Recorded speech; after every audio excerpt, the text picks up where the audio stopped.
Welcome back to Banjo-Kazooie. Hi, my name is Welcome. Welcome back to Banjo-Kazooie. My name is Helium Lemon, and this is part episode 10. At this point, I should just start this whole intro over. But hi, my name is Helium Lemon. Totally not just stalling for time. Welcome to episode 10 of Banjo-Kazooie. Today is March 3rd. It's a Sunday. It's almost 5 p.m.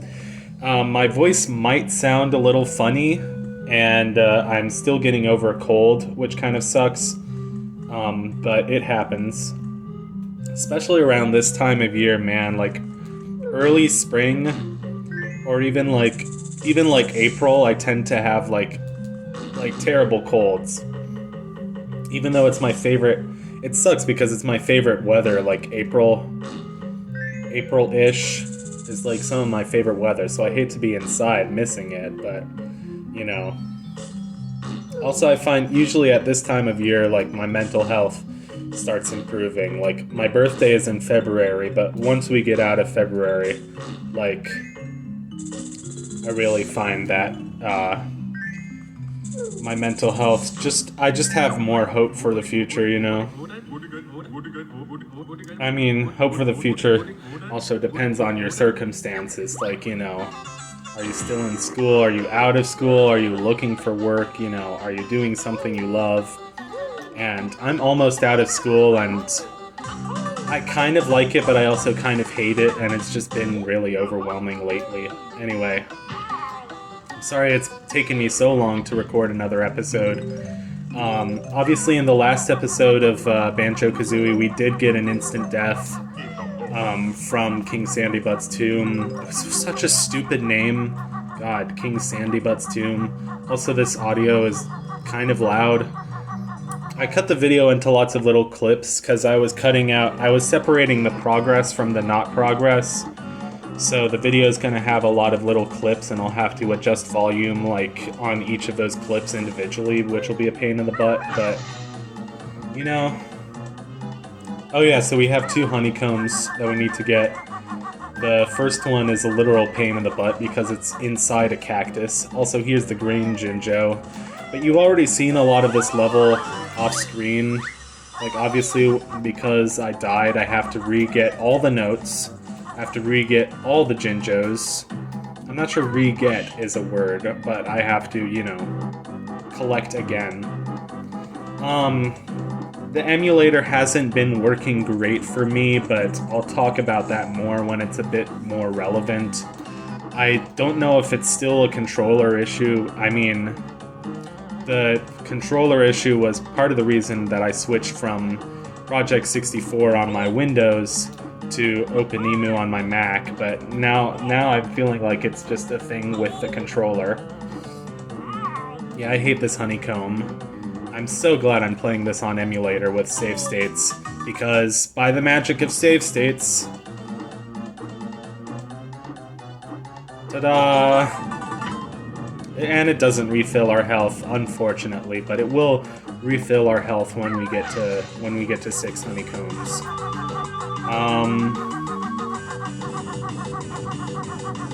So yeah, here's a lot of mummies. I don't love this level. It's not that I hate desert levels in video games, but they do all kind of tend to blend together and become the same after a while. Also, extremely long cutscene. No, I've had that 1,000 years. Well done, mortal. Grabba is such a stupid name for a mummy hand that only grabs things. Like, wow, so original. You named it after the thing that he does. I mean, like, at least you had the creativity to name them Banjo and Kazooie, not Bear and Bird. Excuse me. Why am I burping so much? I think I burp more when I drink more water, or when I drink more liquids. Because it's just like, the liquids are just kind of like empty air that just fills up your stomach with air. Even though it's good to be drinking liquids. Like, I'm drinking a lot of water and cinnamon tea because my throat hurts. say what you want about Bigelow, it's maybe not like the best of the best tea company out there, but they do have a few good teas. Their cinnamon stick tea is quite nice, and I haven't had it in a while. I haven't had many like teas or, you know, nice things that like... Basically, I've just been going to the deli, the corner deli on my block for everything, and it's overpriced, and it doesn't have that many options. Whereas where I actually, you know, go out for a walk because it's nice weather, and I go to the nice supermarket that's a couple blocks from me, or, you know, about 10 blocks from me, maybe. They actually have more options. Like, I could actually go there and get, you know, sushi for dinner or something. I still wonder what it would be like to live in a bit more of a suburban area where you have, like, a big Safeway or a big Wegmans or something nice like that to go to for your shopping.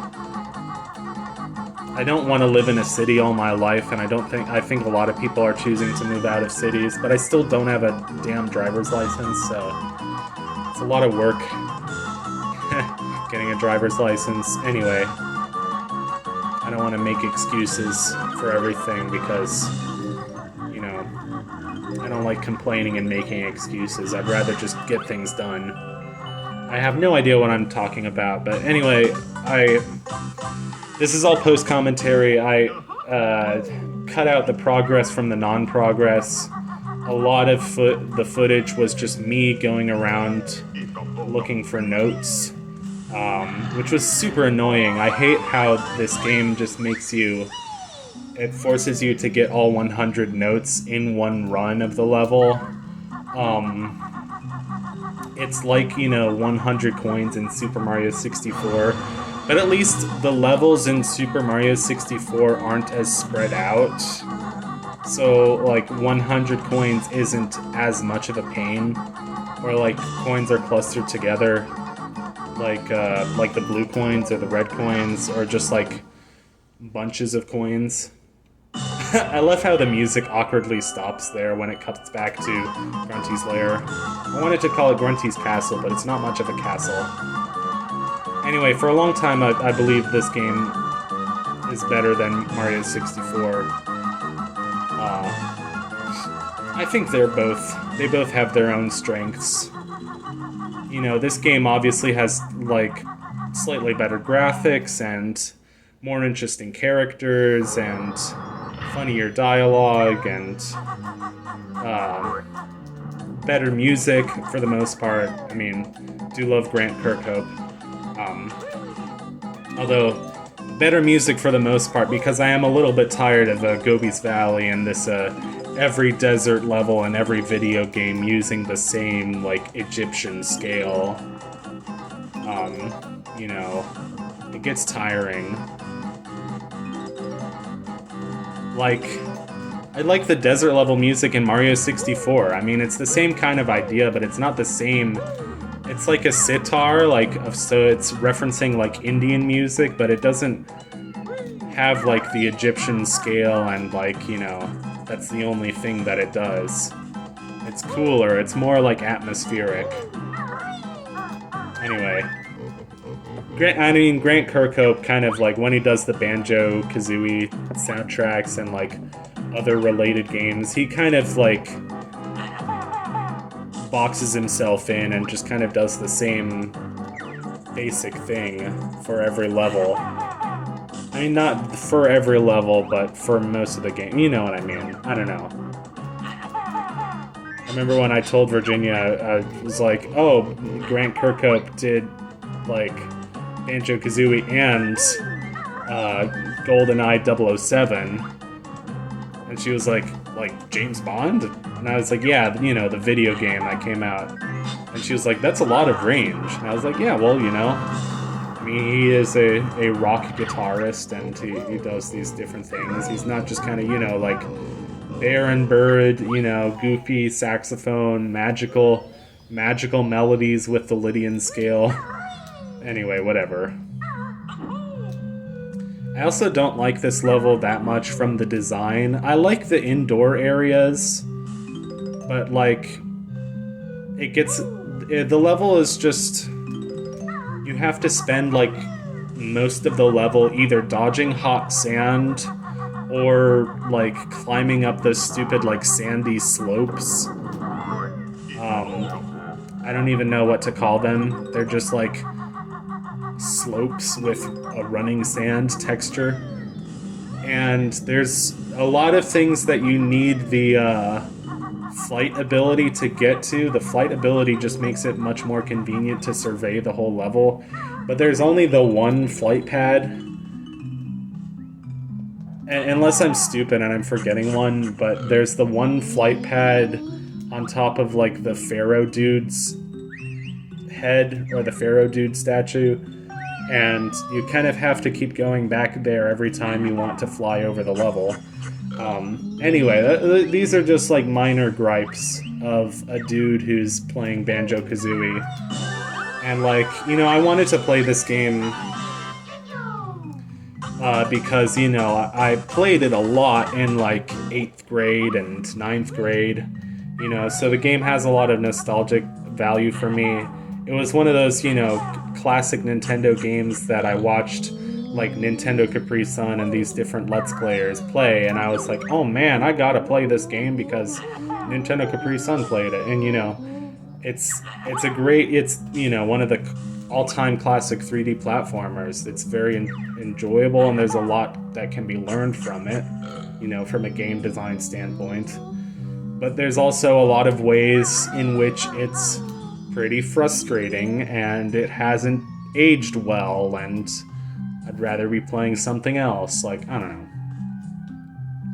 I mean, there's always going to be a moment when you'd rather play something else. Like, you know, that's why we keep on buying so many video games. Like, because there's always going to be moments when, like, you know, we'd rather be playing something else. We're playing a platformer and we'd rather play an RPG. We're playing an RPG and we'd rather play a strategy game, you know.